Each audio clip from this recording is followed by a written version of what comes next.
What's up, y'all? Kofi Kingston here, and I would love to have a drink with Wrestling on the Rocks, depending on what that drink is, preferably non-alcoholic, you know? How's it going? Tell me why you're James. Soda. I would love to have a drink with Wrestling on the Rocks. Maple syrup.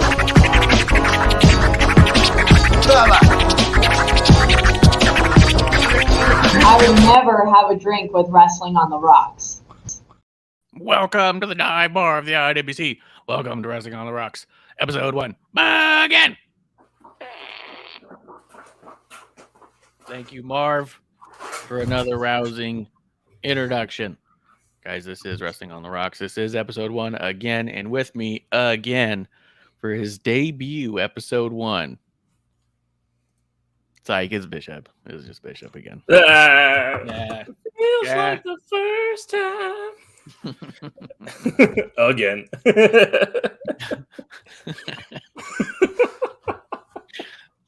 Well, this is why I love coming on here, and thanks for having me. I'm glad that we get to hang out for a little bit today on this particular episode 1. And if people want to talk to me afterwards, they can go to @TW Takes Podcast and say, dude, your takes are terrible. And I'll say, okay. Yeah, I love everybody's hot takes nowadays that Bloodline is the greatest story ever told, and that Seth Rollins is the greatest champion we've ever had. And I just love that everyone's hot takes nowadays are basically just what's on TV and what's on TV. I think it's so good, and I love it. That means everyone's just in it, you know? Yeah, I mean, there's proof in the pudding. I mean, we don't know about ratings and contracts, but supposedly, you know, WWE has record profits for the last quarter, and that their ratings are up on both shows by almost 20% each. So, yeah, they must be doing something right. And we've always talked about it, that we're not really into the numbers and into the ratings and how much do the Nielsen ratings actually mean. And the only thing that we've ever said about them that's consistent is you can really only base it off of itself, right? So if this is the number you're going to use, you can't really talk about larger other platforms or other avenues except for to explain why the number is what it is. But when that is the way that they collect the data, no matter how you complain about the data, if you're seeing growth within that collected data, you can say there's a growth, right? Like, hey, this is how they collect it. And that's what that is. And you're saying, oh, look, there's this huge jump. Did they change the way they're collecting data? No. Then there's a huge jump, right? Yeah. it's safe to say it's going to be a huge jump across the board in the other things too, Yeah, for sure. That's like you said, it's not the actual number, it's its own graph. Is the graph rising? Yeah, exactly. If it's in itself. Yeah.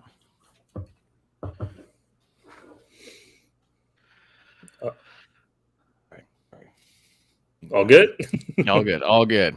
But yeah, so all their numbers are up. We even talked about it where even us who've been a little bit annoyed at some of the show and how we can understand some of the opinions of some people slowing down their watching, that there still is that feeling if WWE's in town, you got to go. I want to talk a lot about SummerSlam, and the crowds are going to be brought up in this because there's a few things that happened on Raw that blew me away that I thought was so cool crowd-wise. But before that, real quick, what's in your glass? What are you drinking? Got a little coffee and some water on the side. It's been a long day, and I need my coffee before 4 o'clock because if it's after 4 o'clock, I'll be up until midnight. So, it makes sense. I have 3 minutes to finish those. Yeah, just throw it back. I'm having the Celsius because I got to go to the gym after I'm done with all my recording today. Otherwise, I was about to go get a mixer and vodka, and I was like, "Fuck it, let's drink in the afternoon." And then I was like, "Wait, I'm gonna go to the gym later, and that's gonna suck." But that's what I'm having. Let's see what our surprise special guest might be having. Boom! What up? The mighty return. Whoa! Hey, how's it going, dude? This is the newest member of the Maxwell Lake House family. Flynn Flammer. Flynn. Say hi. Because 3 dogs wasn't enough. Oh, one more and you get to me. Yeah. Yeah. How are you doing, Bishop? Good to see you, man. I'm good, brother. How are you? Good. I have no idea what's going on in the wrestling world right now. The bloodlines, I do know that Roman Reigns is still the champion. Hell yeah. But the Usos are not.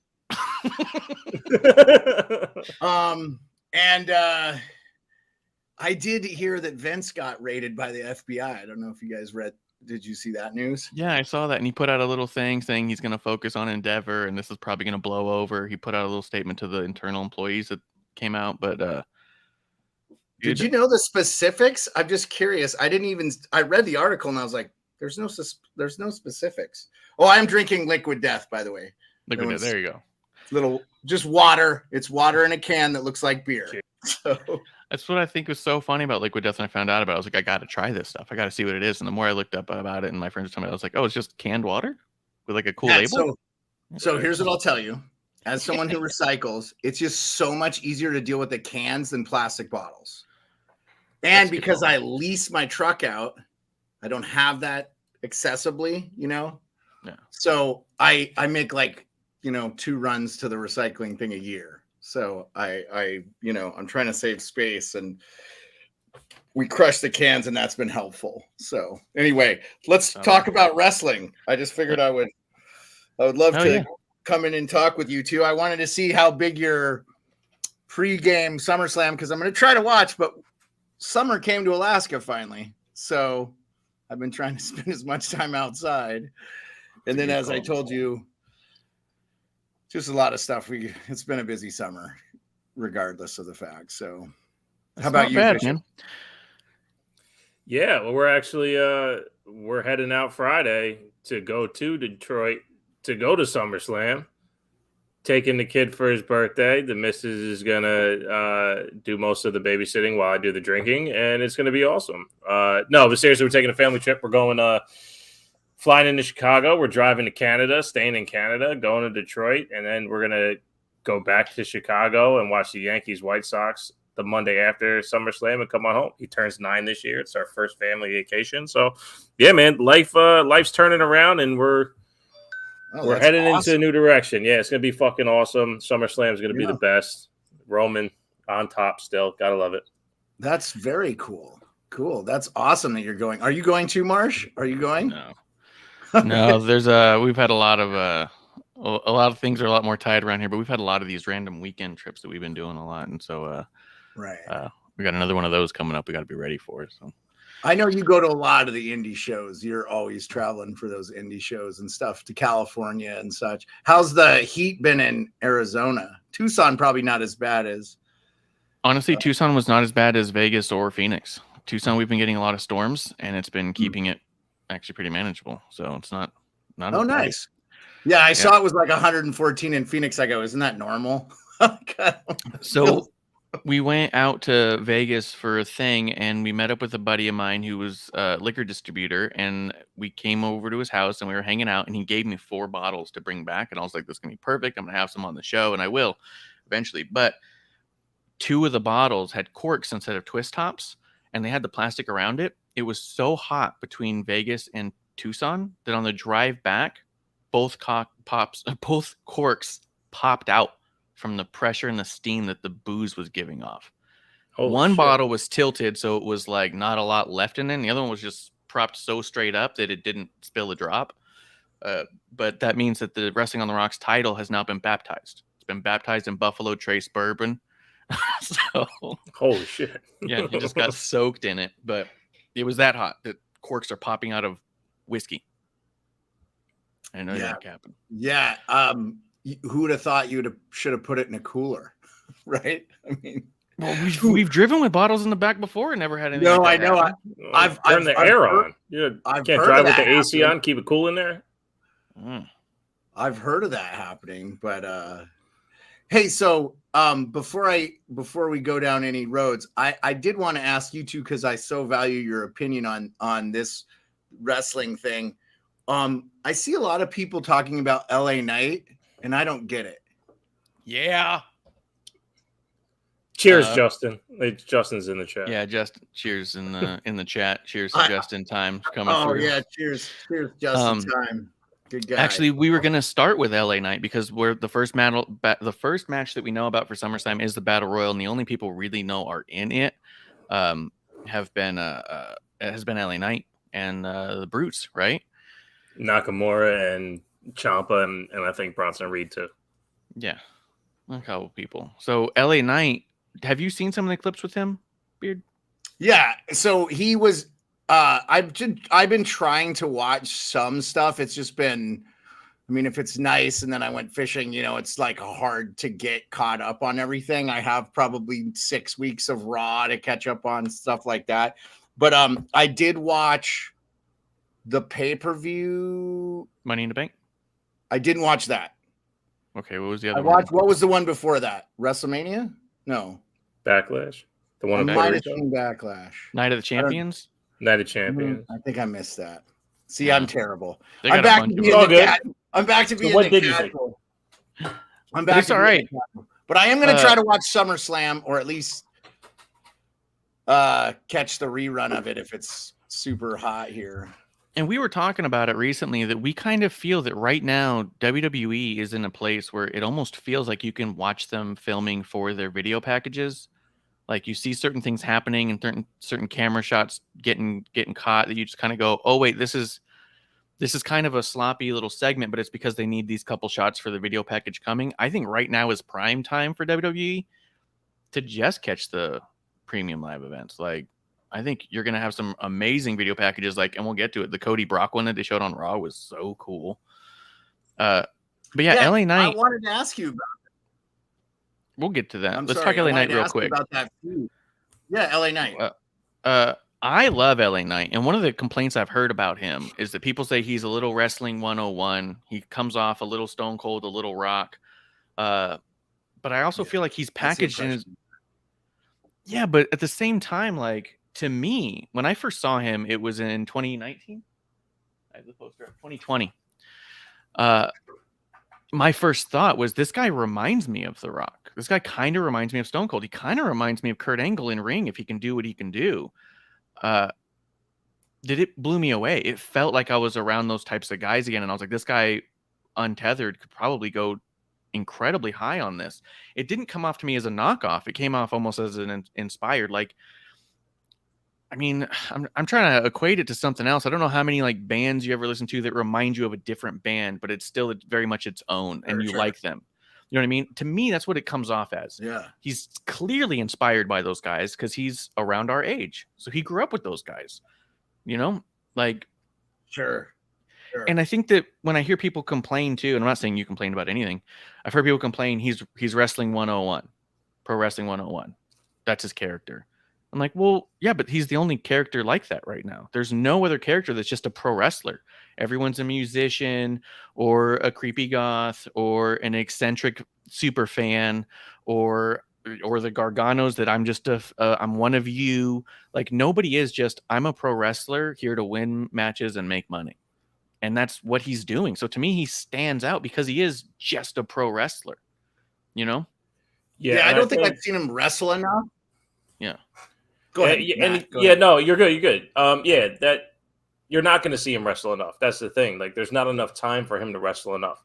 So to get him on TV, like for instance, they did the 2 4-way matches to qualify for the U.S. title match of matches, and he was the only one to have a live promo of those 8. And that's where his essence is going to lie. I wasn't a fan when I first saw him in NXT. And then we went through the Cameron Grimes thing, and it was a great feud. Yeah. I wasn't a big fan of his in-ring, but I also didn't know what I was catching on to. I didn't know what I was like, what about him am I going to like? Because everyone can wrestle now. Everyone can wrestle. So, but now that I watch the character a little bit more and I see where he sits in his own little pocket of how to be a wrestler, I like it. I'm not a super fan, and if it does go somewhere, great, but I think we've seen a diversity in him being able to work with Bray Wyatt to get to that feud means something, mostly without Bray being there and doing just promos. Him being able to do a promo with just the crowd, and then what he did this past Friday with Hit Row, who know how to say words very well as well. I think that diversity, well, saying words is hard, like for legends like Trish, saying words are are really hard for some people, but no, being able to to promo and get the crowd to respond, it's a hard thing to do. And the fact that he can do that in a couple different scenarios, I think this is the beginning of something that can be a quality character. No, don't put a title on him, but I do think that he's found his scene on the main roster because the crowd goes fucking bananas for him. I think with title or without, I think either one. Go ahead. That's what I was going to ask you guys. Like, I noticed in a lot of the comments and a lot of the stuff, like just the fan engagement, is that there's a big push for him to be like wearing the belt, like the big one. So I was like, oh, okay. I must be missing something but I totally love what you said, Marsh, and that makes a lot of sense. But I do think too, man, it's like we shouldn't be upset that these guys are inspired by these wrestlers that we loved when we were kids. This is kind of like, isn't that how it works? It is. It is. It's exactly how it works. You see something, it inspires you. You go. Yeah. There's nothing original anymore. Everything is you could trace it back to some Greek mythology or some story that's been told, right? It's just told a different way. So I totally understand that. And then I guess the one question I wanted to ask you guys, and then I want to hear about your excitement for SummerSlam and give me some, I'll be a fly on the wall per se. I'll stay and listen, but I was a little bit surprised that they just sort of got rid of the Cody and Roman thing because the feud between the brothers is going to be better. And it does make for good theater, what I have seen. And I saw some of like Jay kicking Roman and stuff. I saw some of that stuff. So, but I wondered, did you think they bailed on the Cody Rhodes thing too quickly? Just because I'm a huge fan of Cody Rhodes, I thought he had the gravitas to kind of be in that ring. And then they also had to have something with Brock Lesnar, right? So they got to have, they're paying. I'm sure he's not being paid poorly. So I'm imagining he's up there as far as tiers of wrestlers that make money. And I like Brock, obviously he's back to being a heel. I actually liked Cowboy Brock.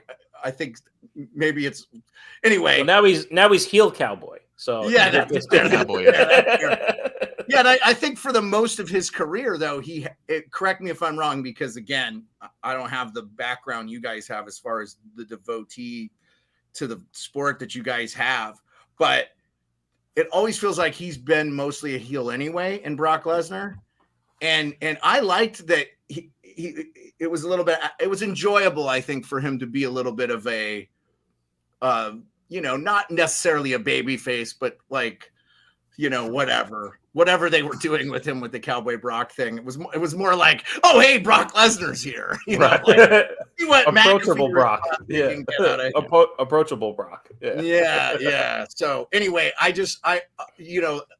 be curious to hear your opinion. You guys have probably already talked about this ad nauseum. I was being selfish. So I'll shut up, and then I want to listen to you guys' thoughts on SummerSlam, but just curious about I don't know if I feel like they bailed on Cody Roman. I think Cody Roman was such a success that they put it in a pocket. You know what I mean? Let's slide that to the side. Let's put them on different brands and have completely different directions. So that way, when they come back together again, the last thing people remember was that huge moment before, right? They want the next thing to be that. So then when you get Cody Roman 2, whenever that is, if it's Mania, if it's whatever, the first thing people think is, oh my God, yeah, WrestleMania Hollywood was incredible. They should have given it to Cody. You already want Cody to win now, no matter where he is in his story. But what this allows him is he can now go slay the dragon. You need the Brock to be a bad guy for Cody, because, I mean, who else is who else is higher on the mountain as far as difficult to beat? You know what I mean? He didn't beat Roman. You can't have him go struggle now with Seth again. You know what I mean? You can't have him go against Edge, right? He's just kind of an older legend. He's still killing it.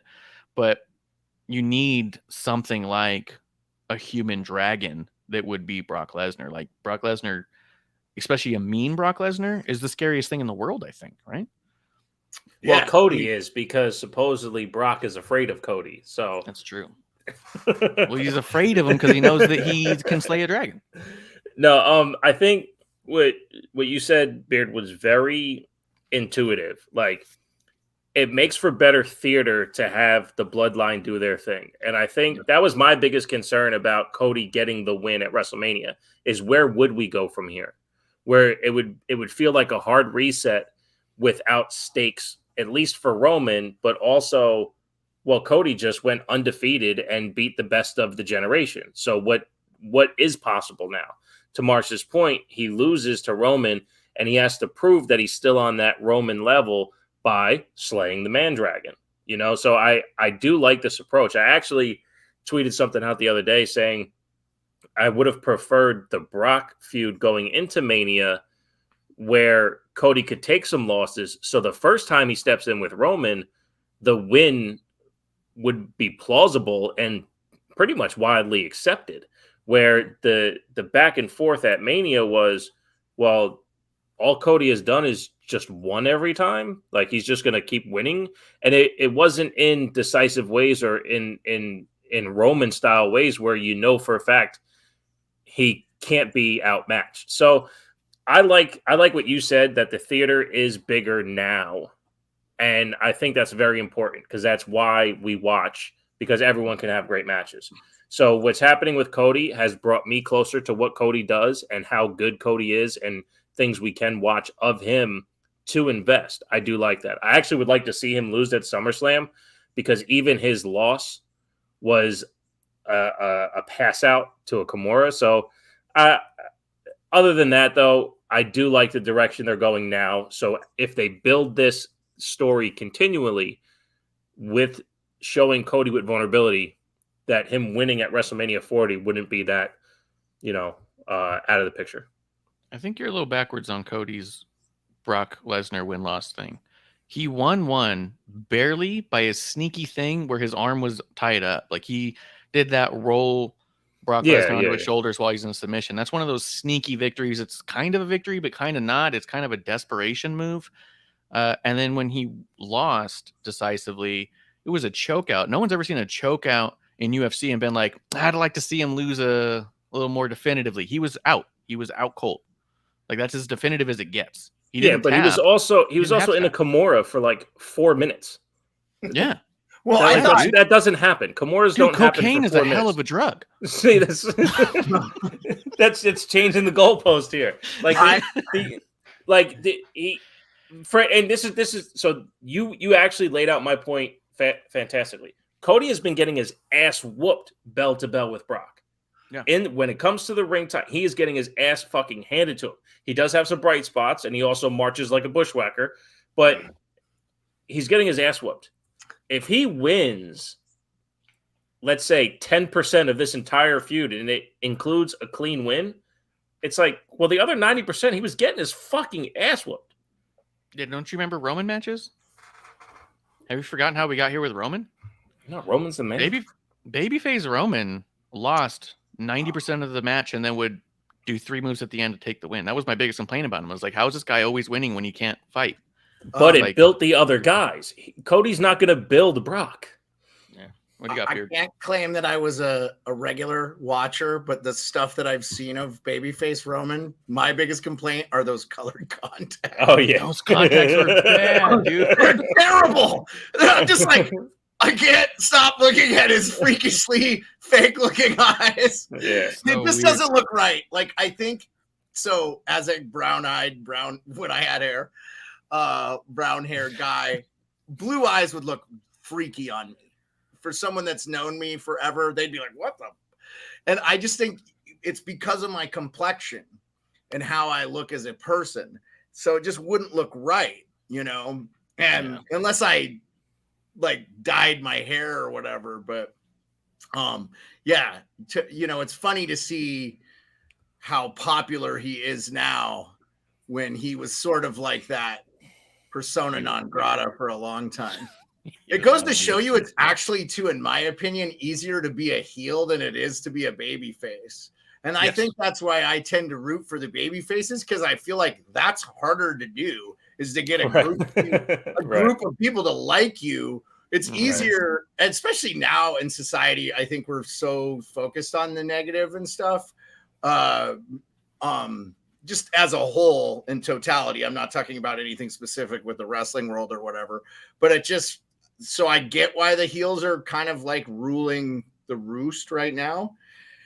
I loved hearing what you guys had to say about Cody and Brock. That makes a ton of sense. And just as somebody who would really, I just think for me, like, I thought the crucible for him was wrestling Seth Rollins with that torn pec. I think that's probably one of the toughest things I've seen in modern wrestling, like, as of late. I mean, we hear stories about guys like Jack Youngblood famously played on a broken leg with the Rams. Like, that's freakishly, like, their hockey players got his face sliced open and got 47 stitches and didn't miss a shift, you know. But to see a guy with like a torn pectoral, that's so, I mean, it looked so painful. Like, I have not had like that type of injury, but after surgeries and stuff, I'm sure you guys have been in that boat where you're just like, oh, I can't do anything. And this guy gets in a competitive format and like, but has one of the best wrestling matches ever. So anyway, see, they made a toy of it. Yeah, I'm gonna let you say what you want, Bishop. Yeah. Sports, you see they made an action figure of Cody with a torn pec. No, I did not. I'll send it to you. It's gnarly. It's pretty gnarly. Yeah. No, my thought on that. I'm assuming my biggest issue with that match period is it proves the fallacy of wrestling. Like, he should have lost. Like, your chest and arm is falling off your body, and you still win.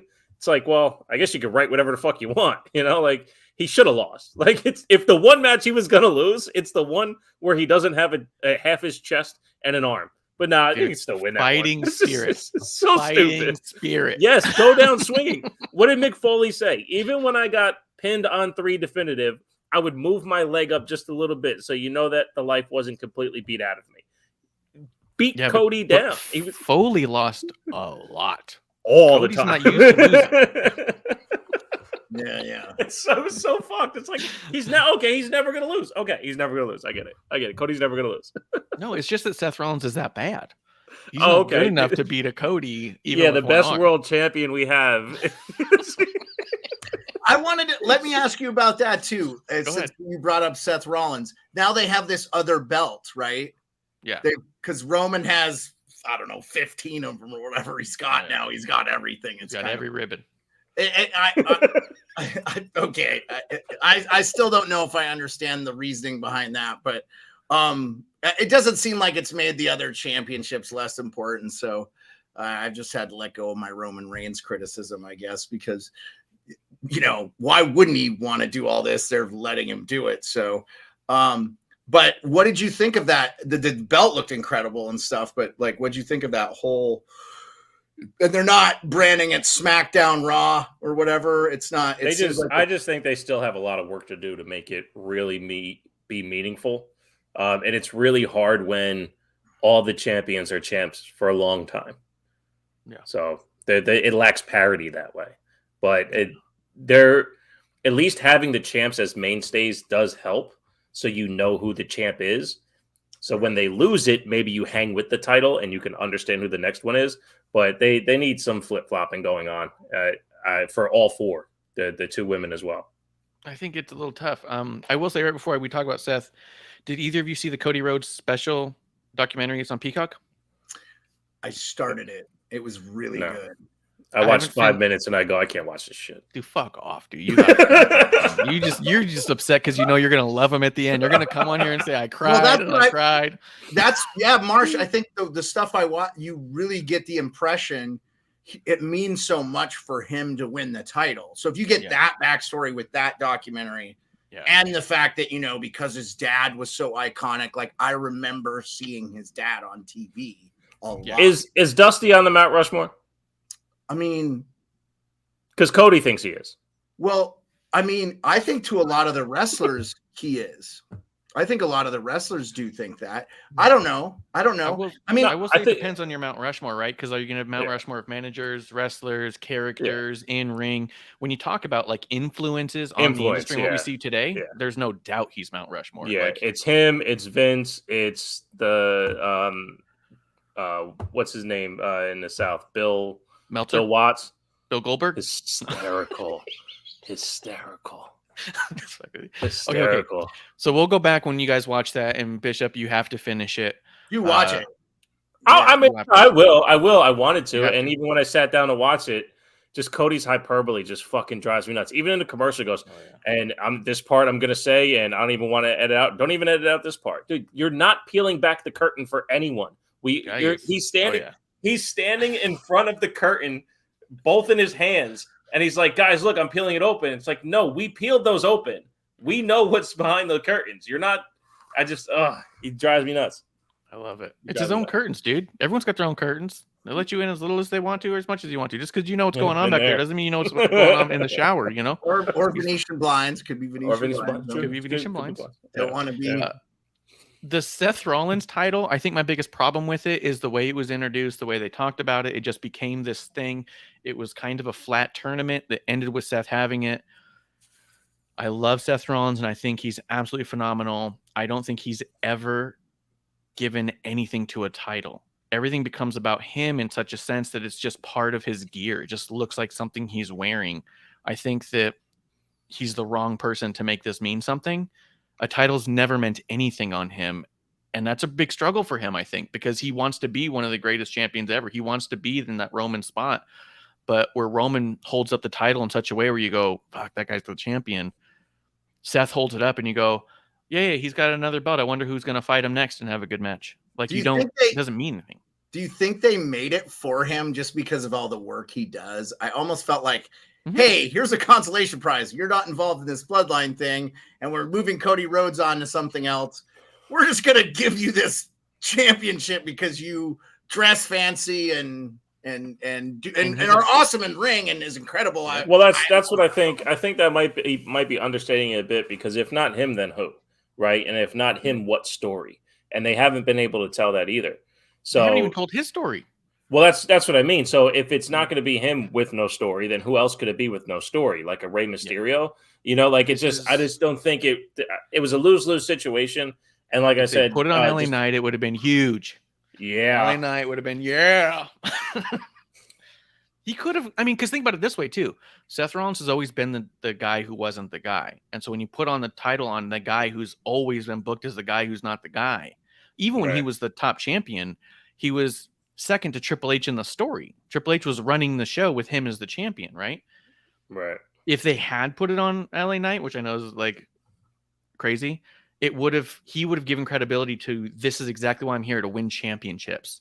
And I'm going to hold on to this championship. I'm the $1 million megastar, and this title might as well be the $1 million championship. Like, he could have made it seem like, damn, this is a big deal to him, where Seth having another random title doesn't feel like a big deal to him because his character is always getting titles and they never mean anything.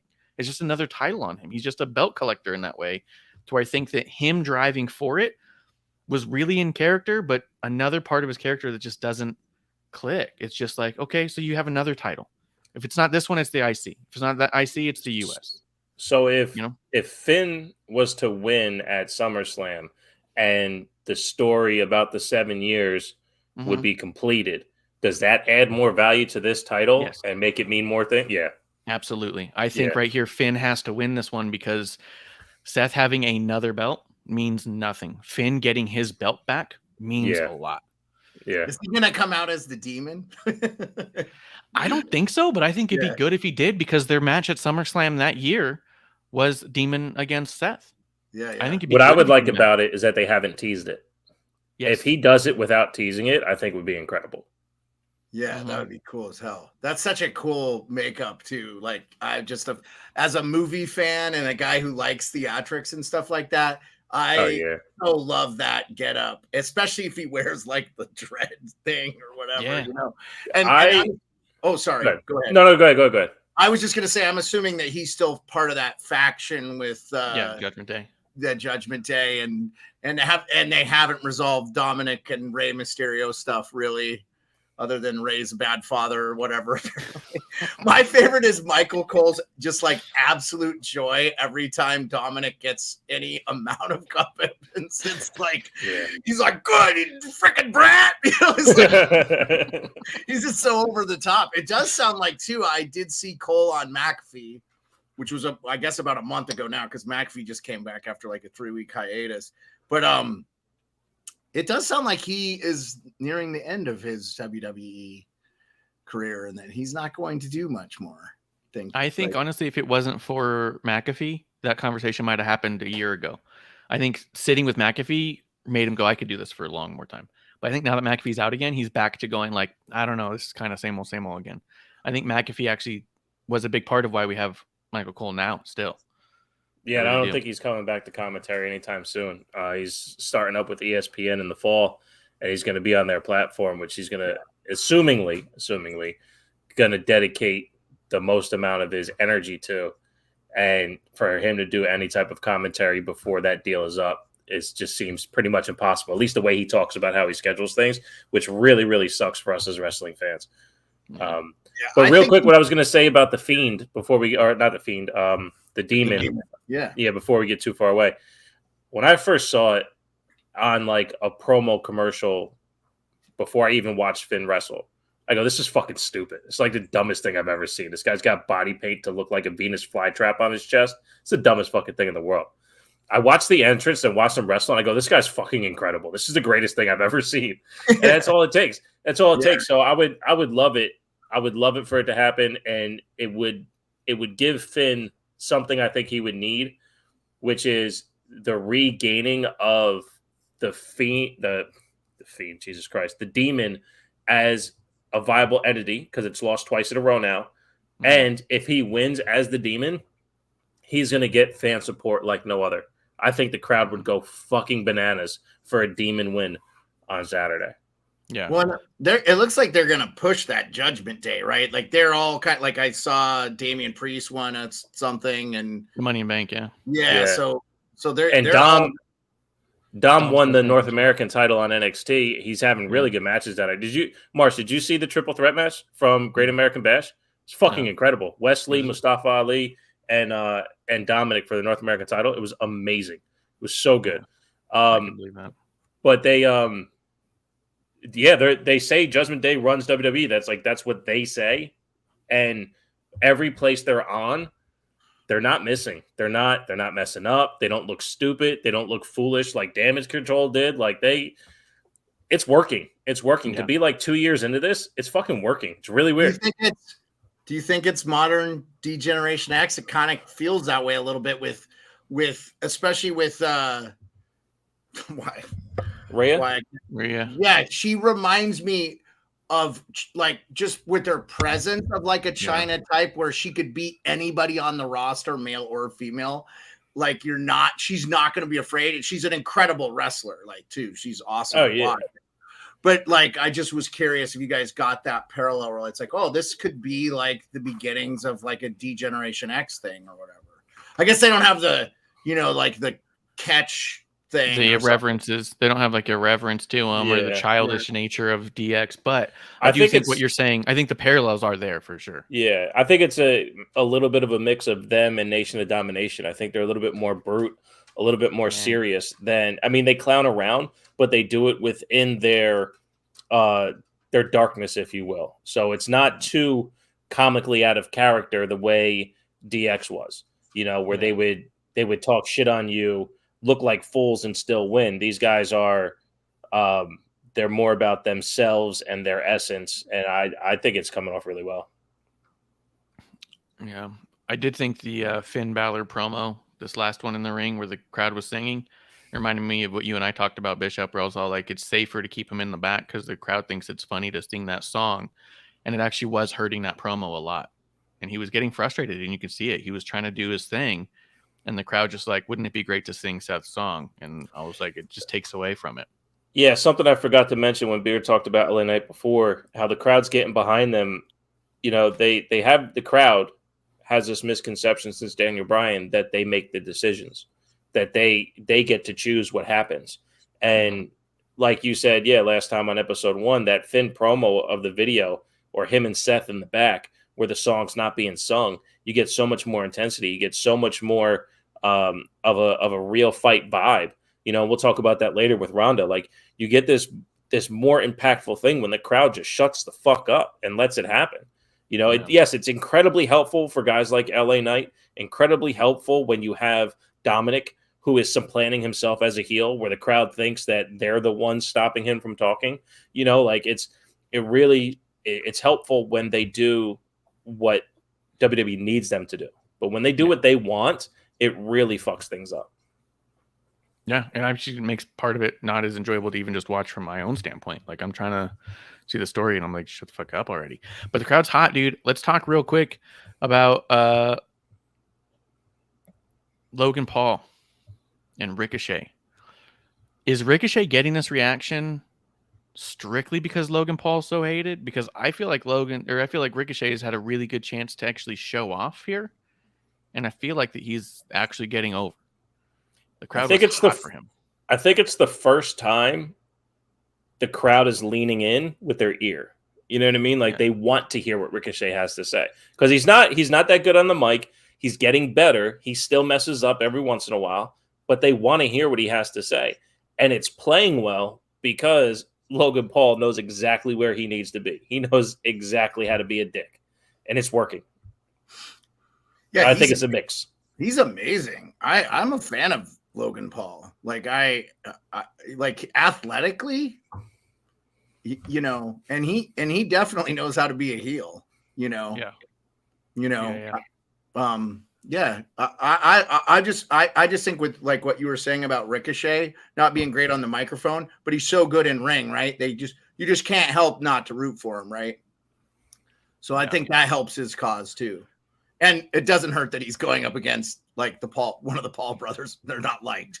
So unlike a lot of different, I don't know, man. It does trip me out sometimes though, when we're like critical of people that are successful. Yeah. Like, I don't like that sometimes. I think it's not American. You know what I'm saying? I think well, also to your point, they're one of the biggest reasons why, Logan Paul wasn't getting that love is because, the second chance aspect of it. Also something that's not American, to give a second chance, like we should be. He had that thing years ago that got him, taken off of The Rock's $7 Productions, and he's been rebuilding himself. He is a dick, but he also, like, if you listen to him talk normally, you can hear the brilliance in his mindset for business and things like that. So, I'm not a huge fan, but when you give me something to watch and you execute, I am a huge fan. So everything he does in WWE, by all means, come back. If he was to go to AEW right now, he's top 3 in their roster. And if he committed to WWE full time, he'd be top 5, top 10 on the roster. He's that fucking talented. Yeah.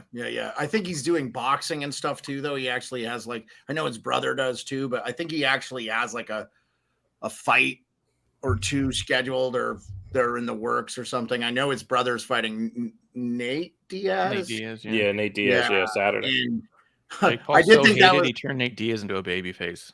Yeah, all people, how about that? Jesus. Yeah.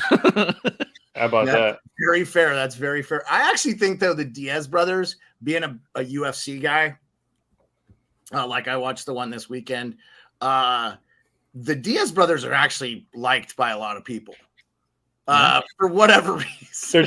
They're just not charming. They're not charming. They're not charming individuals. Yeah, no, I think you just like them or you don't. Also, not the most eloquent of human beings, but anyway, they're themselves. People like them because they are themselves. You know exactly where you're going to get with the Diaz. Right, that's fair. I want to hear what's up. What are you guys excited about from SummerSlam? Because I don't know what's happening. I'm like a child that's wandering. I am excited. I am excited with Logan Paul and Ricochet, because I do think part of the dynamic here that's awesome is the crowd is so behind Ricochet that even Ricochet was kind of surprised on this Raw. He came out and he looked at the camera. He's like, wow, they were chanting hard for him. I think they're going to obviously make some sort of magic. What I think something they did here that's really cool is Logan Paul's lost every match that he's had. And it's been Seth Rollins, Roman Reigns. It's been big time matches, right? Yeah. Except did he win a match against Miz? Or did that they won the happen? Tag match. And then he turned on him. He faced the Miz at SummerSlam. Yeah. Did he win that one? I think he won. Yeah, because the Miz likes to lose. He does a good job at that. Yeah. He loves it. They give him a lot of losing, don't they? Yeah. I'm a big Miz fan.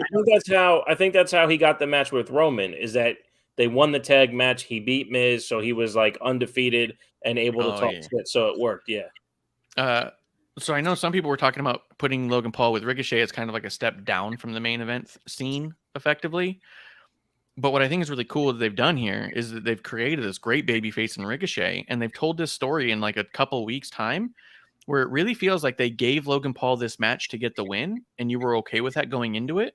But now with the story they've told, you feel like Ricochet needs this win. Yep. You know what I mean? So for me, I'm excited about it because I don't feel like either one of these dudes should be losing this. Hey. Sorry. I was listening. Oh, good.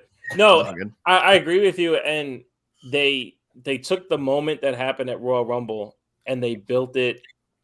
They allowed it to enter this storyline. However they knew they were going to get here to go from Royal Rumble to now. They've used both of their athleticisms from then until now to tell this story, and I think that's fantastic. That's awesome. Another big one that you and I are both excited about, we should tell Beard a little bit about, Ronda versus Shayna. They did a 2-part interview this last Monday. I saw that they were going at each other. I saw a little bit of that. Did you find the promos that they did this Monday? No. I'm going to send those to you too. You have those are only a couple minutes, and you'll like it. They are very Ultimate Fighter-esque. They are very... because they both interviews are just the two of them talking, like a lead up to an MMA fight, which there's an MMA rules fight as a stipulation. So it was incredible. The fact that you didn't see it, now I don't want to talk about it because it was that fucking good. No, go. I heard a little bit, but I mean, this is what I did best when I wasn't following the sport closely, was just get you guys to talk about the stuff you're super excited about, which makes me go, okay, I'm really going to make sure I tune into those matches. Yeah. These two both talked the most natural I've ever heard either of them talk. And it wasn't forced. It felt like it's good. Maybe they're finding yeah, but I think this is what Ronda's been building towards her entire run. I think she always wanted it to get here. And again, I think my only concern about this truly is neither one of them beating the other one is going to make either one of them a bigger position than they are. No one's going to come out on top. It's just going to be probably Ronda's last match, if I had to guess, just because it got kind of shotgunned so fast. It just felt like Ronda wants this match because she wants this match, and she doesn't have a lot of time. But what does that mean? I don't know what that means. She only signed a 3-year contract. Oh, so this is her contract's up. So you think she's done? I think she's done. Yeah, that's my hunch based off of nothing. Other than the fact that it got shotgunned on TV. All of a sudden there was a turn and we didn't know why. These two promo packages absolutely explained it all in such a way that I was like, oh, this is perfect. This out of nowhere turn actually makes sense. They both came off supernatural. It felt like you said, not forced at all, but also it felt like there was a part of you that's just, an adult and you go, there's no way that this is how they feel. But you're also watching it in such a way where it's like, I don't know, they feel really genuine here. Like they might be digging into reality here. Like, I don't know. The package was so great. I'm so in on this match. Yeah, no, it sounds good. I like both of them. I mean, Ronda was great in MMA, but I'm a huge Shayna Baszler fan. She's kind of from the neck of the woods I'm from. And, she grew up on an Indian reservation or Native American reservation or whatever they were called that when I was growing up. So, I just kind of root for her. I know that blue collar, like less than blue, no collar. I always called it when I was growing up. Like, oh yeah, no collar. When you watch the video packages, they tell why Shayna feels the way she feels, and also puts her on the level with Ronda while Shayna tells the story why she's not on the same level as Ronda. And they both get super emotional. It was fucking incredible. And the fact, because I remember watching Ronda in UFC, I don't remember seeing Shayna at all, but even Ronda's unlikable promos or interviews or things like that never sounded like she sounded in WWE, where she sounded contrived, forced, uncomfortable, all that shit. When Ronda did her UFC interviews, she was supremely confident, supremely comfortable.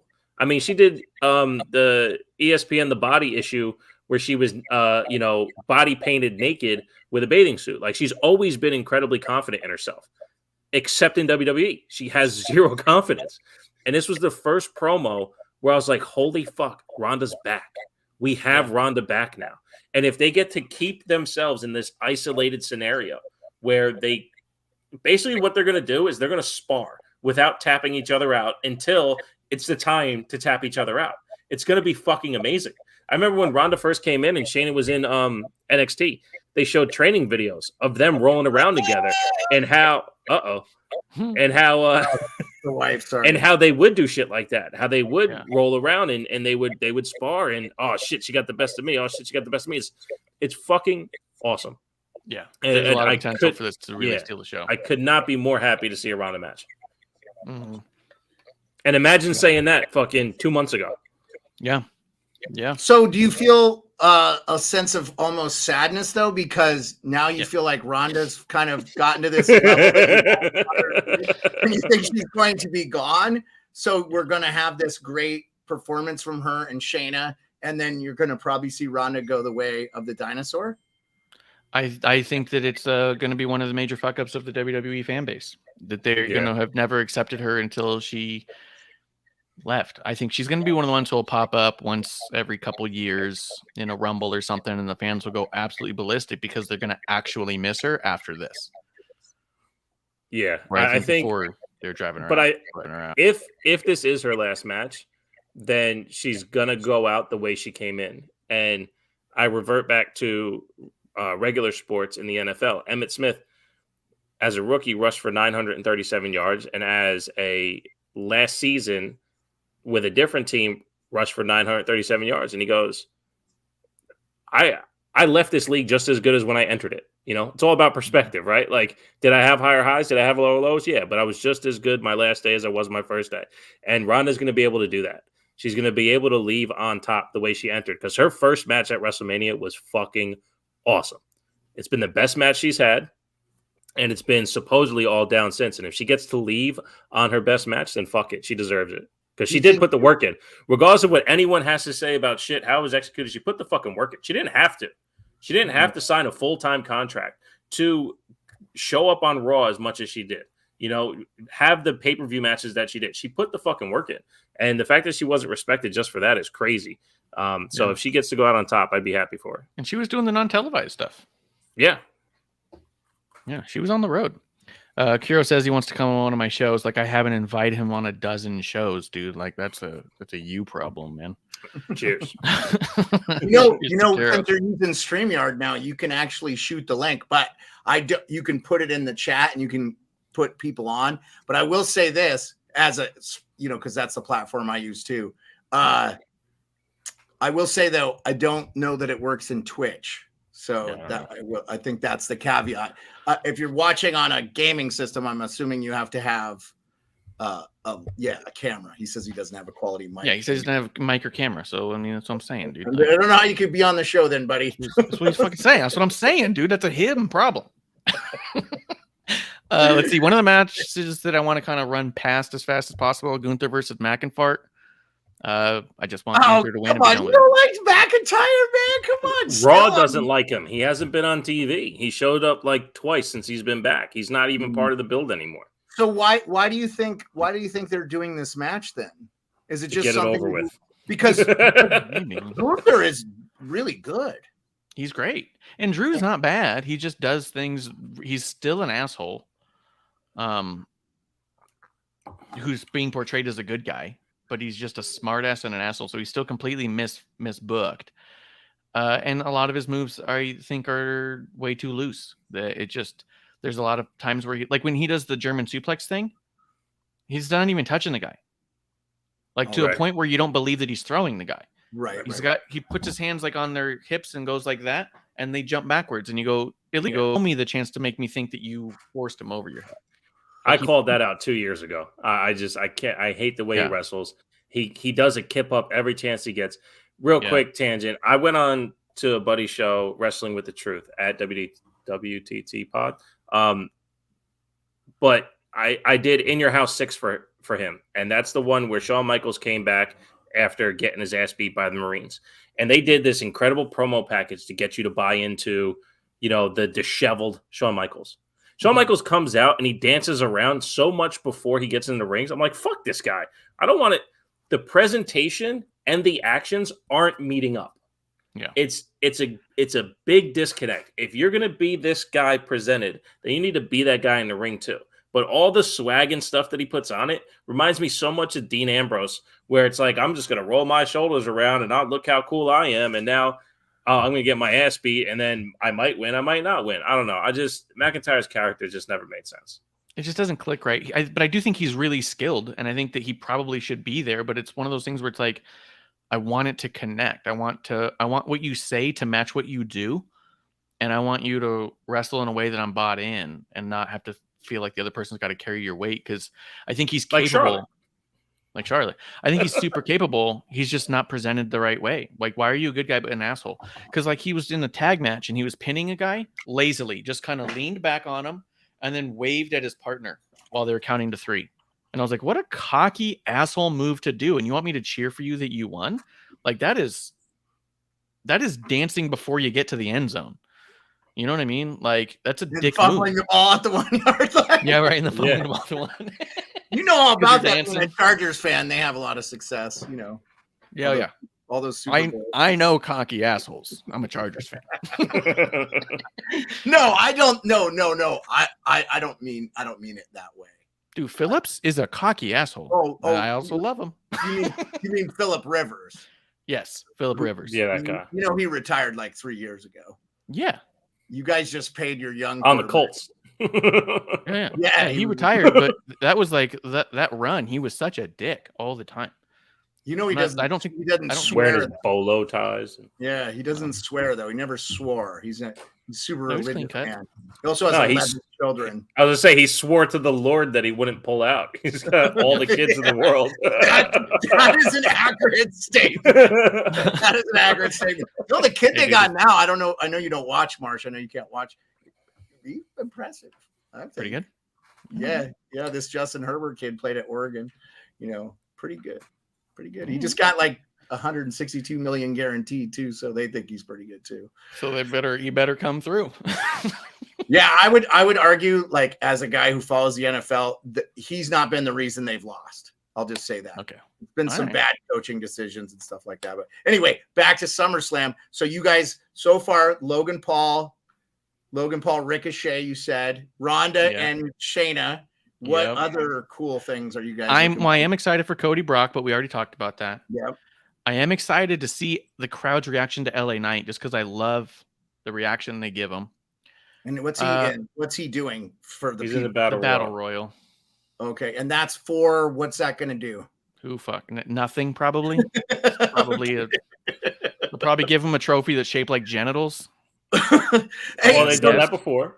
Speaking of that, just a follow up on the thing with Drew McIntyre. Do you just think they don't know what to do with him right now? Is that kind of because I thought it would make sense for him to maybe turn heel and be with Sheamus and that other crazy dude that's with Sheamus. That's the tag team champions that's never happened. That I think a lot of people would like to see is Sheamus and McIntyre just being like the Bash Brothers from fucking Mighty Ducks, right? Just come out there and wreck shit up. It's amazing. Like I remember right around pandemic is when they were going at it. I was like, oh my God, they'd be the perfect tag team. And it has not happened yet. They were factionized a bit, but not just the two of them. So I don't know. Something's got to change with McIntyre, but he drinks his own Kool-Aid, man. So it's got to start with him. Yeah, and I think part of it was there was a big contract dispute. He was demanding more money and prominence, and they were not offering him what he wanted. So this might also just be a thing to kind of like try to win him over a little bit to renegotiate. But this also might be a case where, if I had to guess, I would think that he is very, very beloved in the back, that he's very charming to the guys, because I think that it's kind of an alpha locker room mentality in a lot of ways. And I don't think they realize in the back how much the general public doesn't like jock people. Like, I think that he comes off cocky and asshole-ish, where they think he just comes off as another one of the guys. Right. Like, that's my feeling, you know? You think and he probably is. He's probably a cool guy to have drinks with. Oh, okay. So you're saying you think the back of the house from like the forming the stories, they really like him as a person, and they're maybe not seeing it from the fans' perspective. Yeah, that would be the first he's time coming off dickish. Yeah. Like, I think that they come off like he's so nice and likable to us. He's got to be babyface. Right. But he goes out there and he's cocky and an asshole, and we go, that's not what we see. You know. I think to me, like, because I think you just put the nail on the head, Mars. For me, we know wrestlers are super athletes. Don't brag to me that you're a super athlete. Like, that's kind of how he presents himself. The way he acts within the wrestling. It's like, no, I get what you're doing, but like, don't like rub it in my face. Just let me be in awe of it. Don't force me to watch you. Let me be in awe of watching you. And I think that's how his presentation comes about. Never called himself the alpha male of our species, and Brock Lesnar never told you how strong. That's what I'm saying. Yeah. Other people say it, and you show it, and we get on board. When you keep telling me how fucking cool you are, how nice you are, how funny you are, I start thinking, who the fuck are you talking to? Yeah, Triple H didn't call himself the cerebral assassin, right? That came from the booth. Jim Ross, I thought. Yeah, that's what I'm saying. Like, if it comes from the booth, then that's like, oh my God, I guess this guy is that. But that might be a disconnect with Seth Rollins. He calls himself the revolutionary, the visionary, and all that shit. Don't label yourself. Allow us to label you. That's probably the biggest disconnect. I could see that there. And the one time Triple H did give himself a moniker, it was the game. I'm not a student of the game. I am the game. He yelled that at Jim Ross. And you know what? He turned heel. Because only an asshole has to tell you who he is. Right. The good guy will show you who he is and what he's about. And that's my problem. McIntyre is supposed to be a good guy, but he keeps telling you who he is. Just fucking do it, man. Just show him. Yeah, and from three guys that definitely didn't give themselves their own nickname, you don't give yourself a nickname. You know what I mean? Other people do that. It doesn't hurt. Yeah, but I call it down the middle. It doesn't hurt that Triple H had that really good song written by Motorhead for him for that intro. That helped. That erased one of the greatest intro songs of all time, in my opinion. Every time you hear it, you're like, "All right, Lemmy, man." You never remember the line from Airheads? No. Lemmy or God? Right. And it's for question both. Is Lemmy is God. Yeah. Wrong. Lemmy is God. Yeah. So, anyway, I digress. So so what other? Bishop, what do you think about Asuka, Bianca, Charlotte? I keep wanting to be into this, and I just don't think I am. Well, it's because we still don't get the Asuka of NXT. When Asuka is on top, they feel the need to carry the story away from Asuka.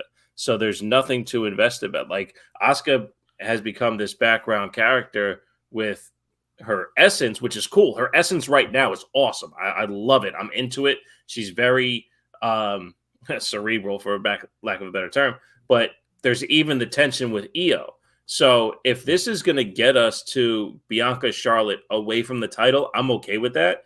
But the fact that Charlotte and Bianca are this close to the title, it just makes me nervous. But I'm with you. Like, the investment for the match itself isn't quite there. But the idea of it's awesome, of course, because they're all great athletes. But what are we going to get if not some type of fuckery? But I would much prefer, like, just the interactions that Asuka and Io have been fucking amazing. The way that they Japanese, English, Japanese, English, it's fucking awesome. Yeah. That's the most intense. The most intensity that I feel with Asuka was during that.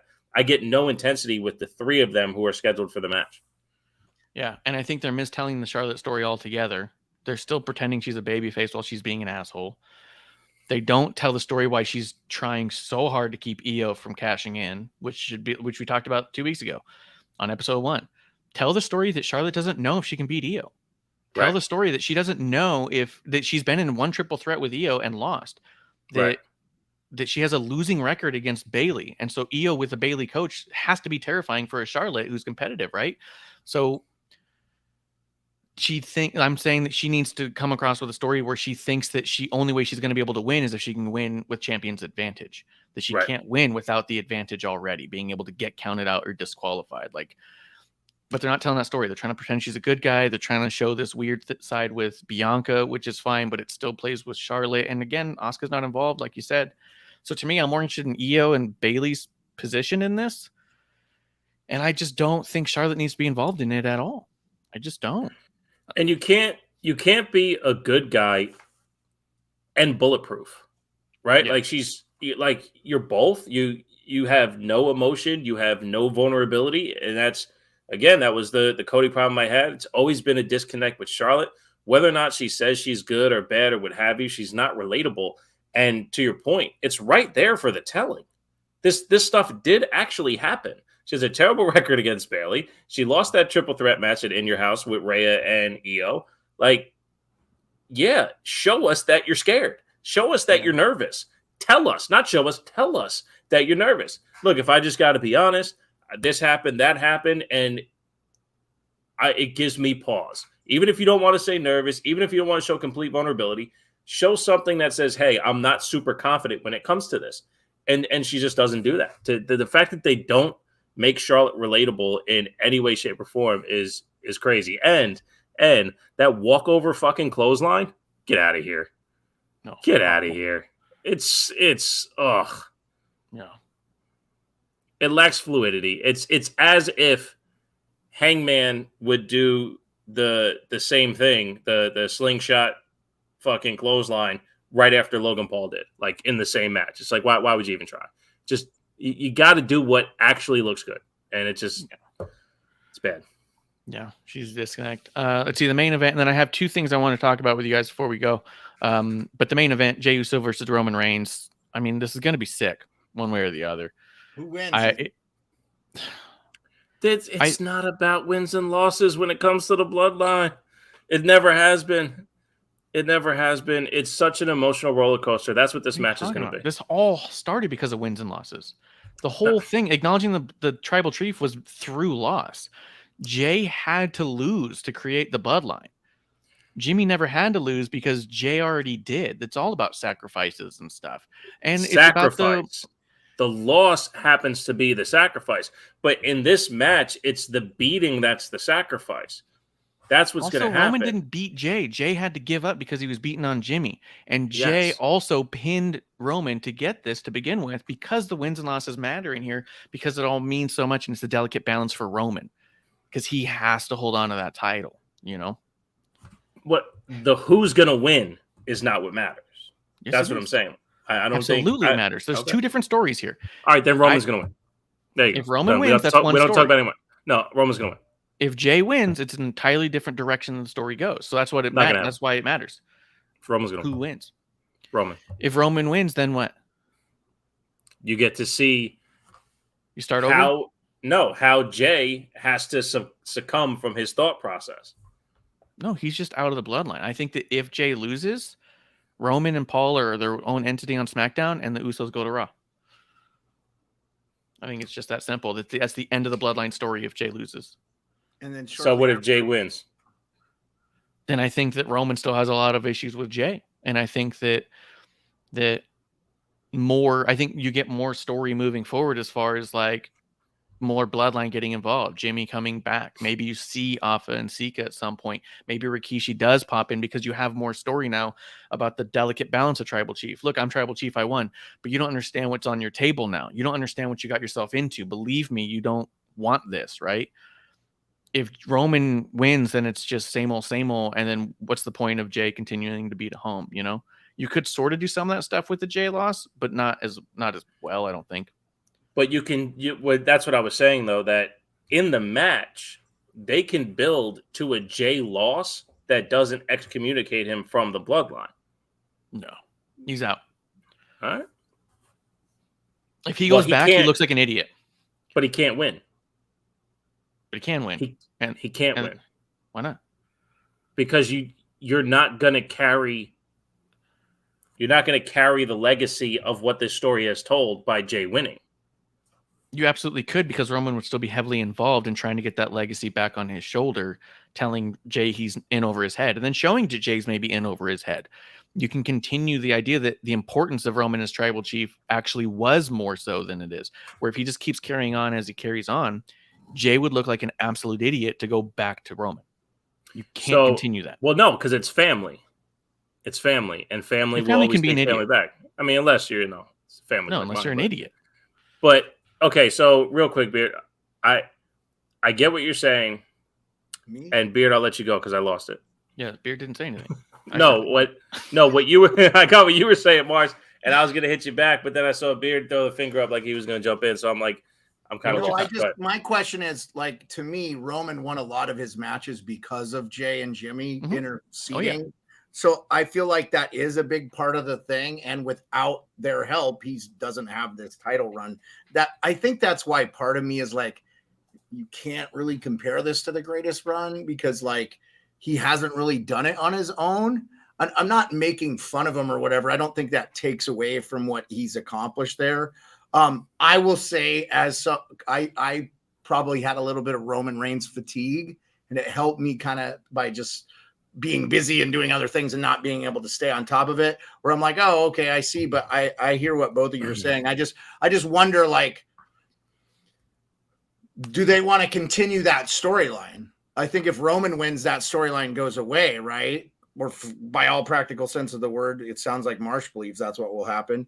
But I think, if Jay wins, you can kind of keep what's your driving narrative for a while longer, because it doesn't look like they have another avenue to pursue with Roman outside of that, is my only thought. Unless they go the Cody Rhodes route, which is you have Roman with the victory, the Usos disappear, Roman goes on to some other stories that have nothing to do with the Usos, and then in a month time or whatever, Usos come back, and help Cody. Right. That's what I was gonna say, Marsh. It clicked again. I think you fall in this lane every time Roman has the title on the line. It happened with Sammy, it happened with Cody, it happened with Drew, where this is the time, this is the feeling, this is. I never wanted Drew to win. Never. Of course you didn't. No, I know. I know. That was the rest of the internet. I forgot. Yeah, I forgot about that. I want that very clear. I never wanted him to win a single match. I forgot who I was talking to. You're not a McIntyre fan, but I was sad that Sammy didn't win, by the way. That was such a big. I know you're a huge fan of him. I actually going into it didn't think he should win, but I thought it would be cool and fun. But in the match, I got lost, and I was like, "It's gotta be Sammy!" Yeah. My absolute favorite part of that match is after 3 and the crowd goes silent. It's just the fact that wrestling works. That's how wrestling works. Gets the emotions right to the point, and it's like, fuck, it just happened. But no, I can see what you're saying. You can definitely have Jimmy get to this point where heavy is the head that wears the crown, right? It becomes overwhelming and all that shit. I completely agree with that. I don't know if I'm necessarily ready for that, because every time I think that, all right, this bloodline stuff peaks, they find a new way to add that wrinkle in to keep it within the bloodline and the story that they're telling. So that's why I said, the wins and losses don't matter, because at the end of the day, it's the story that they tell within the wins and the losses to get you to this, again, with Roman always winning by some type of fuckery because he has to hold on to the tribal chief. Mm-hmm. Now with this match it's for both the chief and the title, I think is very telling that we are nearing the end of the bloodline story, which is amazing. And I'm grateful that it's there, because it is 3 years of some highly emotional shit that we haven't seen in forever. And like we talked about earlier, record profits, record views, record income across pay-per-views. I mean, SummerSlam is going to be fucking nuts. I'll let you guys know how busy that is. Hopefully I get a Cinnamon Toast Crunch lucha mask. That'd be dope. But yeah, I'm going to be wearing mine on SummerSlam. Oh, cool. That's a thing? I was like, I didn't even know that was a thing. Yeah. Was a WrestleMania shop exclusive. So when he was out there for WrestleMania at the shop, they were selling these. No, they're giving them away. Oh, they're giving them away. That's right. With every purchase at the shop, you got one of these. Cool. Yeah. It's pretty good. Of all the things I never thought I wanted, a Cinnamon Toast Crunch lucha mask. That's the one. I still don't want one, but wow, it's cool. I can put it on the Deadpool over my shoulder here. Oh, that would be funny, dude. Yeah. So if you find an extra one, I'm sure you can find them on eBay. Bishop. Yeah, I might be able to know where one is that's looking for a home, so we'll see. But yeah, I think that I don't think the bloodline's peaked is the thing, and I think that a few times I've gotten fatigue as well. I know someone else who's a super fan who's never missed an episode of Raw or SmackDown his entire life, and I was asking him what he thinks about Bloodline, because I listen to a lot of podcasts and a lot of people talking about how Roman is the greatest and it's never boring and never gets. And he goes, "Man, I'm so in and out on him at this point." He goes, "It seems like every other pay-per-view, I'm just tired of it." And I thought that was kind of telling too, for a dude who's such a super fan about it, to also be feeling that fatigue. And so it makes me wonder, are they aware of that? Are they going to change it up a little bit? Because I don't think it's over, and I don't think it should be, because I do think that it's bringing in a lot of audience. Yeah. And how do I extend the bloodline story more? Keep the Usos involved. If they lose here, I don't think they stay involved.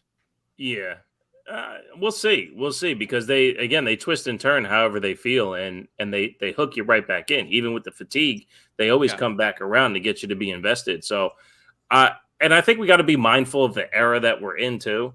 Everything's so accessible, and I mean, back in the day, 90s and early 2000s, we would watch a show and not watch it again until next week.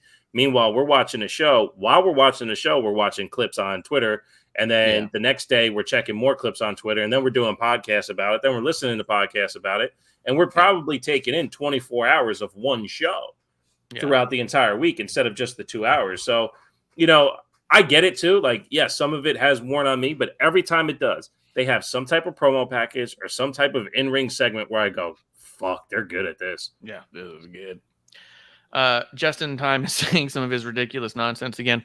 He said, none of the story they're telling is focused on the Undisputed title. It's more than a title. It's the tribal chief. That's why it should have been put on Cody. So this Brock feud had a purpose. I don't necessarily disagree, but I definitely don't think it's on the money. Like, I definitely get the concept, but the title is so ingrained in the concept of who the tribal chief is to begin with. That's what made him the head of the table, was having that title. Right.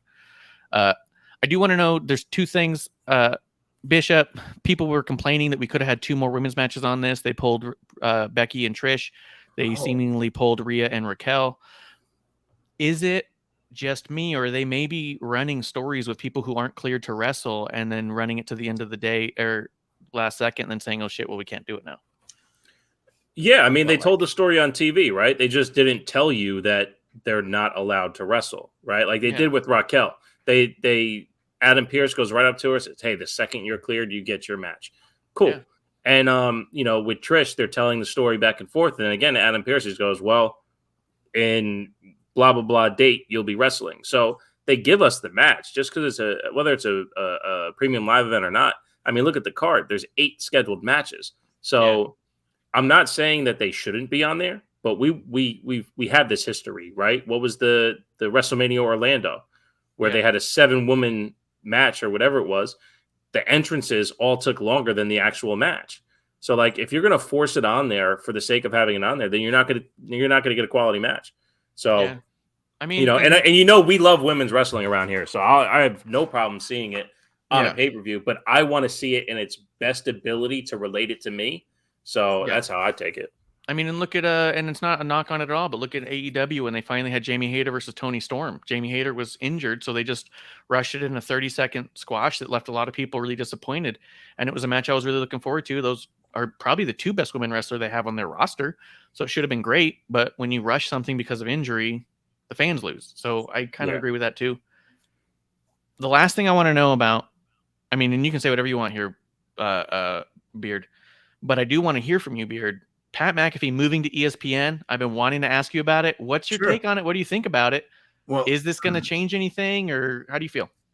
No, I mean, I think he's lost fans because of it, but that's just because people are stupid. I mean, no, this is a smart move by him. He's still going to be on YouTube. He's still, and he was already working for ESPN for College Game Day. So, I mean, it's only going to make Pat bigger. I mean,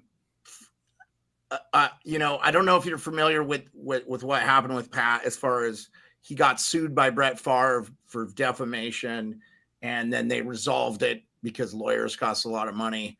And I think Brett realized he was being a moron, and it was not a good look because, you know, essentially, you know, if you read the articles that were all they were doing was quoting the articles. Anyway, long and short of it, something happened with FanDuel. They had to change out leadership or something. I think if that FanDuel stuff hadn't capitulated itself, I'm not sure McAfee would have been in a big hurry to go over to ESPN.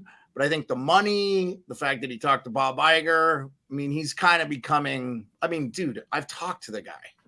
Yeah. Like, I have talked to him on Twitter Spaces. Those days are over.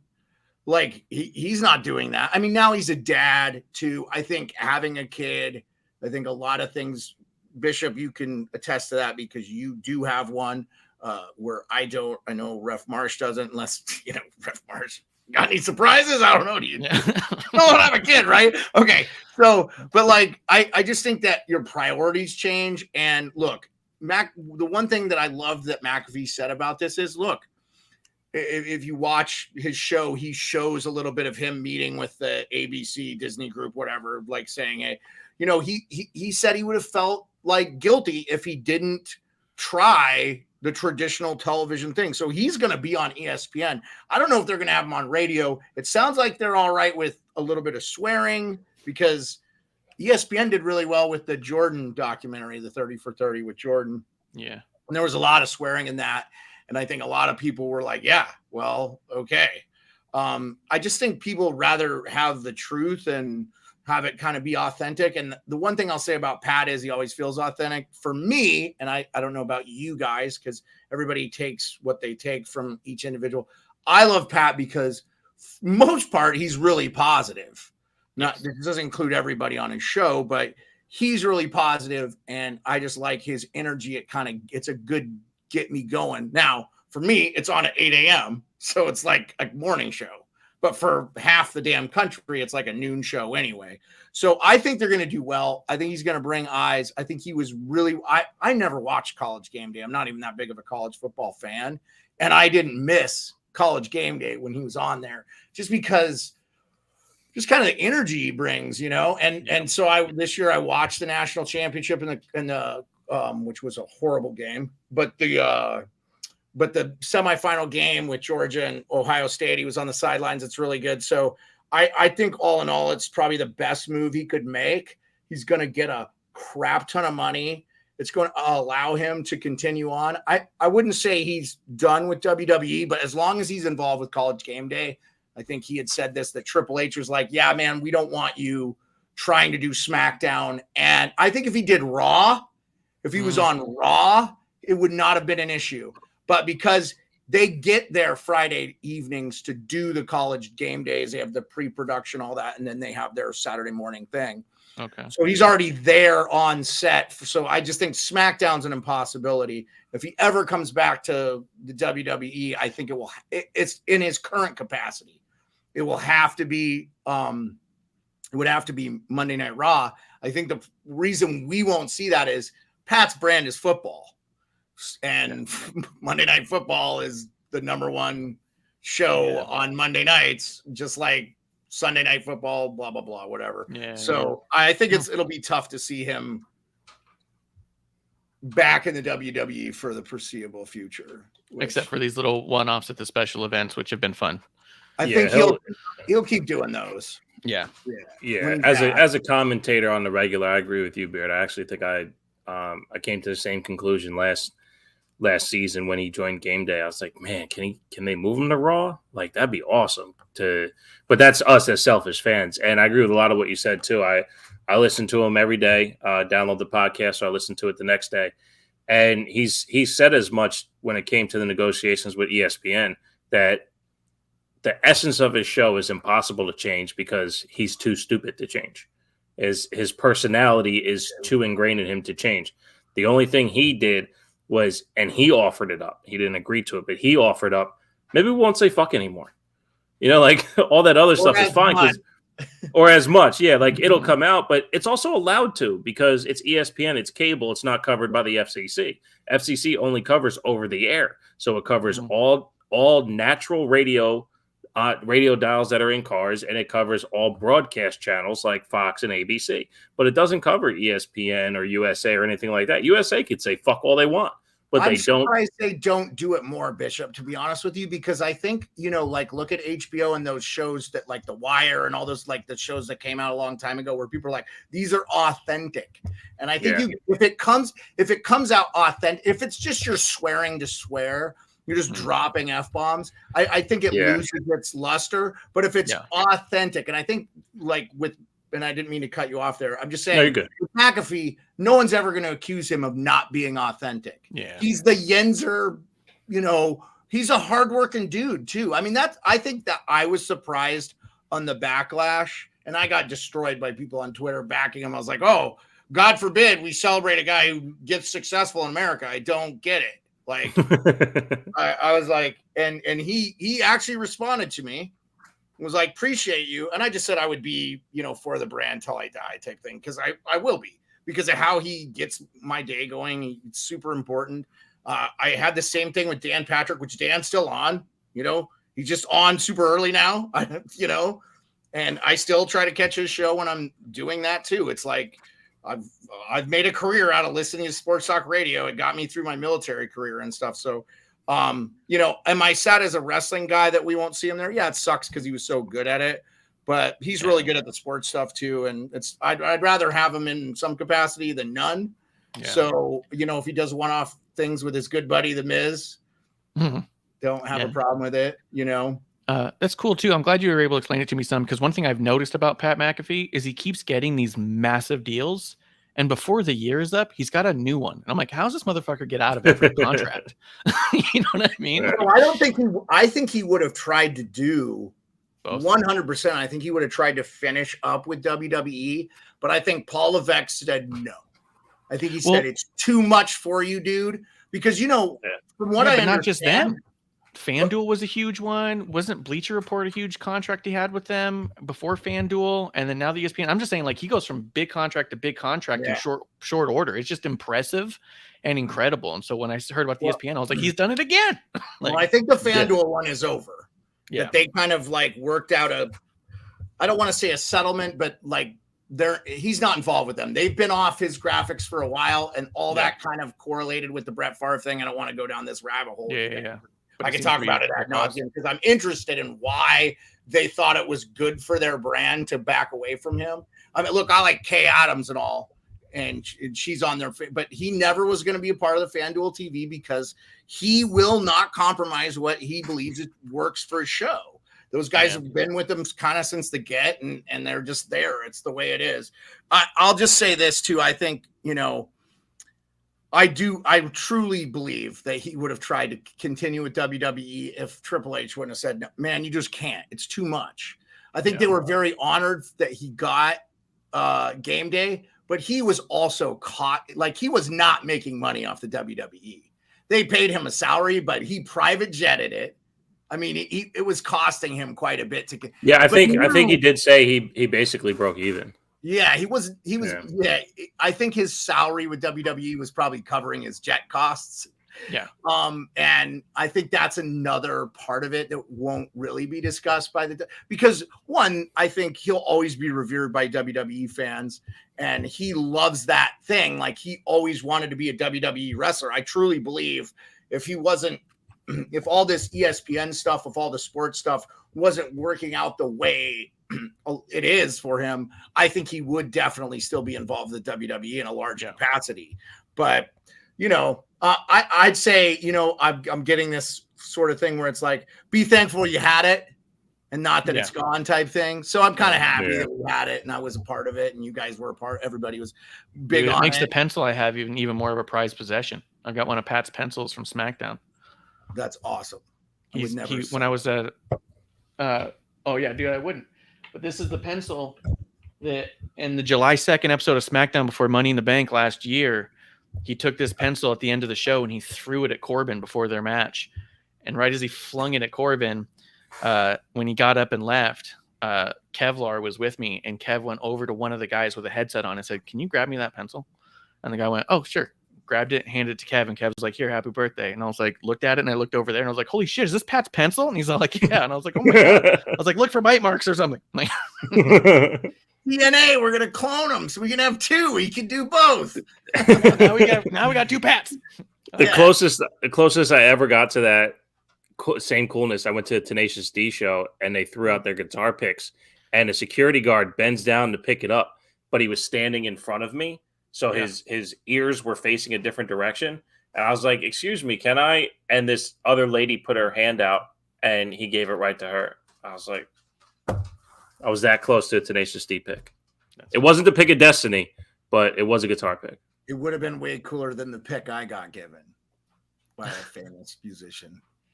Yeah. Ted Nugent gave me one of his guitar picks in Kosovo. So I mean, that's kind of cool. Interesting. That's pretty cool. It's got a better story. Yeah. But it wasn't at a concert or anything. Wow.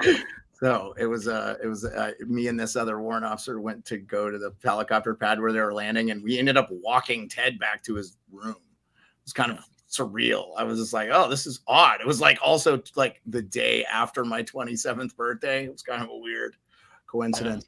Which if you were born on the day, so like if you were born on the 10th, and when you turn 10, they call that your golden birthday. I don't know if you guys were aware of that. I wasn't. Oh, yeah. But I spent my golden birthday of my 20, because I was born on the 27th in Kosovo in 2004. So do the math. It's like pretty old, bro. I told somebody the other day, I'm closer to 50 than I am 40, bro. That hurts, actually. It's soul crushing. But it's how old you are in here. It's how old you are. Well, that's like 12 or 14. So I do want you to continue talking about SummerSlam, but was the Jay and the Roman thing kind of the final?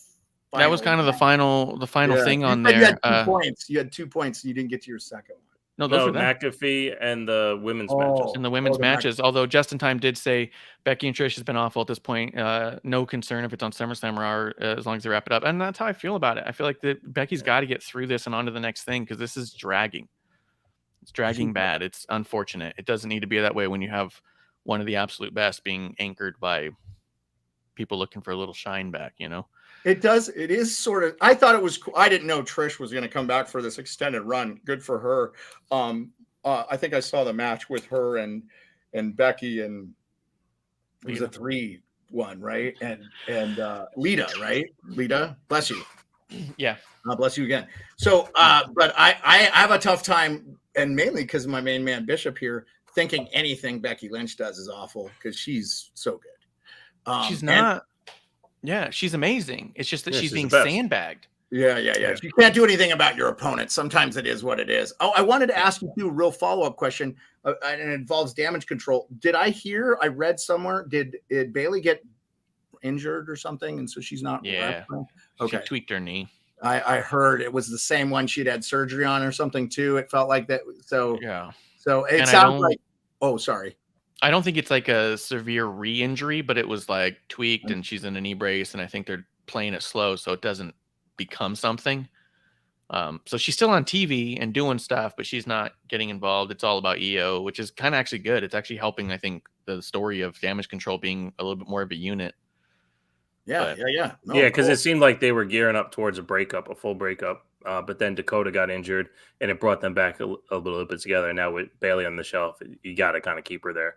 Well, I felt like with damage control, they weren't getting over at all. Like they were not giving them any wins. It was kind of like, to be fair, I think it was because it was too much going on at once without a main focus. But now that EO has money in the bank, EO with Bailey behind her, showing EO damage control is cool, but we're talking about EO. Oh, by the way, they are damage control.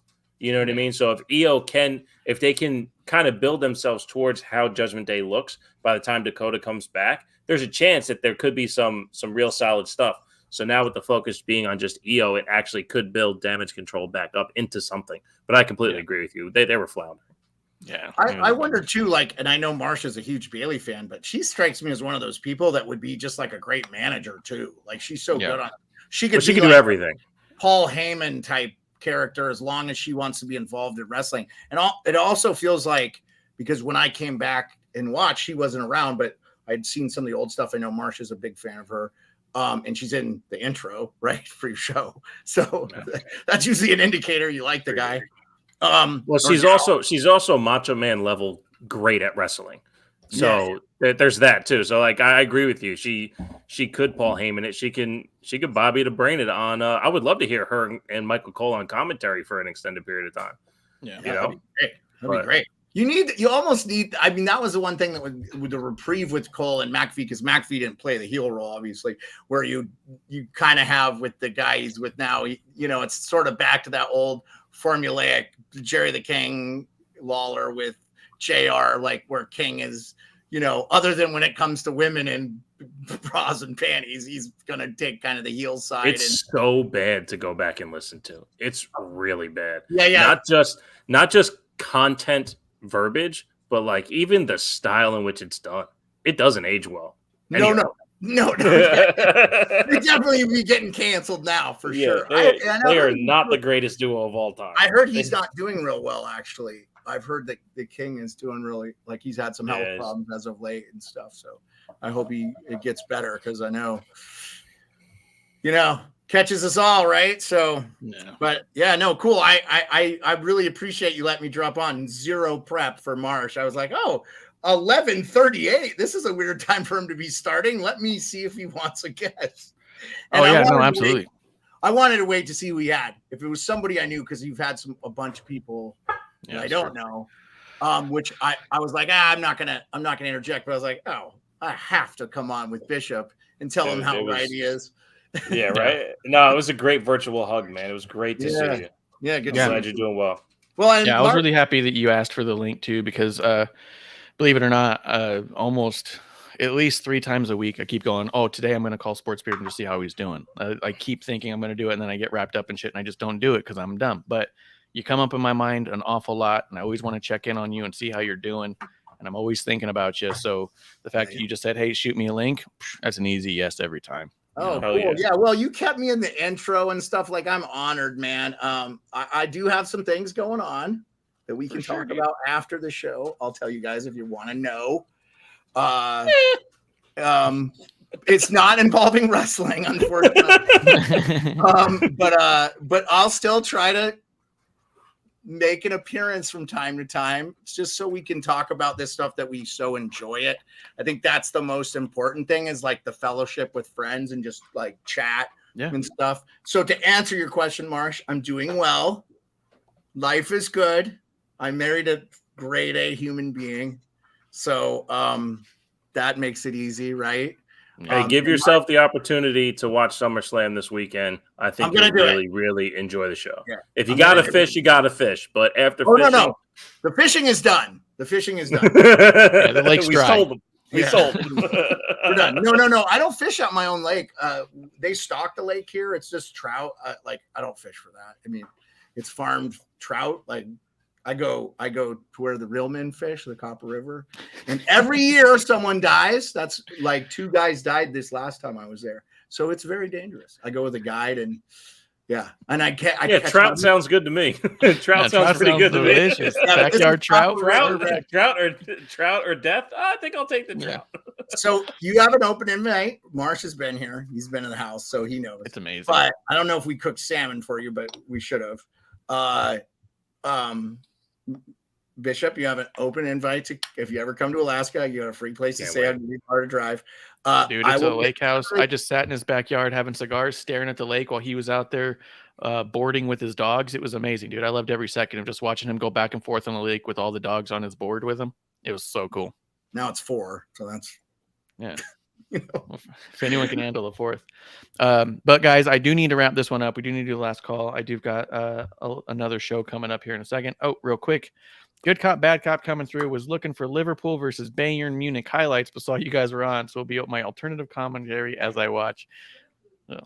Well, rewind back to the beginning because the show is done. Yeah, but we always appreciate Good Cop, Bad Cop coming through. Sports Beard, are you popping up over on any of the shows right now? Or are you staying low key? We can talk about it after. Well, I'm saying if you want to pitch it. So, just your own YouTube right now? No, you can see me. I've been doing a hockey thing once a week with Perlo and this guy Rico, both Canadians.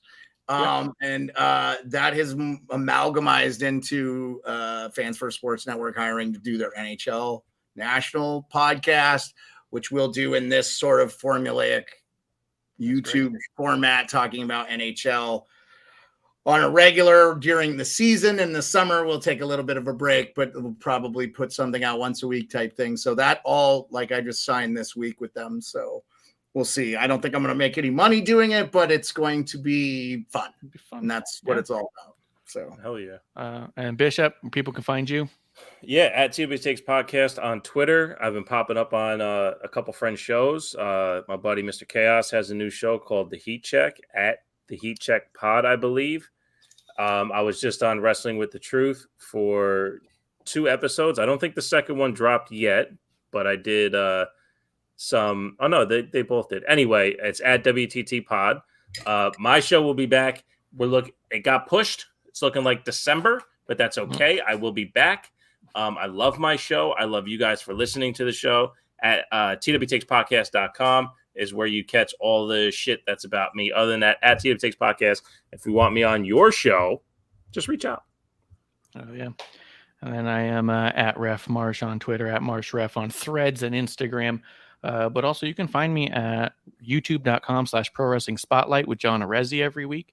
And you can find me at youtube.com/Queen of Carnage with Medusa every week as well. So you can check me out over there.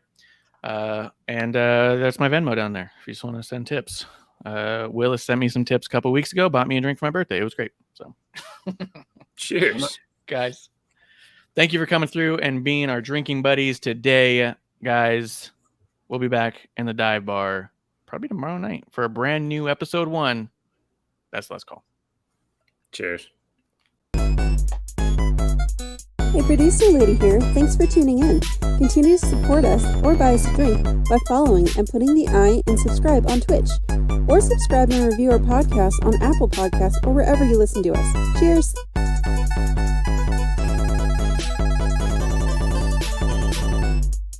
I would never have a drink with Wrestling on the Rocks.